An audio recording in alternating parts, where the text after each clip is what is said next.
और morning prime में बहुत बड़ी अंतर्राष्ट्रीय खबर। न्यूज 18 इंडिया के ओपी तिवारी की एक्सक्लूसिव रिपोर्ट है कि भारत बांग्लादेश सीमा पर आतंक की एक नई साजिश रची जा रही है। न्यूज 18 इंडिया पर हम इसका पर्दाफाश कर रहे हैं। खुफिया दस्तावेजों के हवाले से यह पता चला है कि बांग्लादेश में आतंकी संगठन हरकत उल जिहाद ने जेल से भागे 50 अपराधियों और आतंकियों को मिलाकर एक यूनिट बाकायदा तैयार की है और इस यूनिट के जरिए भारत और बांग्लादेश की सीमा पर आतंकी वारदात को अंजाम देने की कोशिश हो सकती है या फिर किसी तरह से भारत बांग्लादेश पर अशांति फैलाई जा सकती है।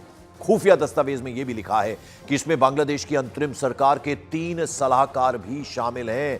तो ये एक्सक्लूसिव खबर हम आपको दे रहे हैं कि किस तरह से बांग्लादेश से भारत में आतंक फैलाने की साजिश रची जा रही है।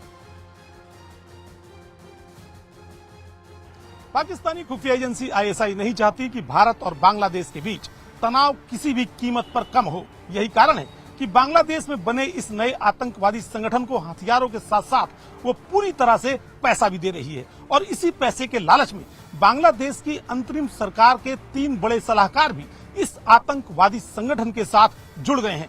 यानी आने वाले दिनों में ये आतंकवादी संगठन भारत बांग्लादेश सीमा पर कोई ऐसा गुल खिला सकता है जिसके चलते भारत और बांग्लादेश के बीच तनाव और ज्यादा बढ़ सकता है।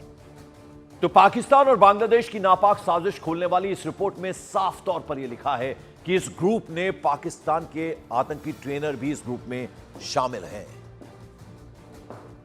पाकिस्तान ने 53 साल बाद अपने कंटेनर और जहाज के जरिए जो हथियार बांग्लादेश को भेजे थे, अब उन्हीं हथियारों के जरिए भारत बांग्लादेश सीमा पर आतंक मचाने की नई साजिश तैयार की जा रही है। यानी उन हथियारों का उपयोग अब भारत बांग्लादेश पर आतंकवादी संगठन करेंगे।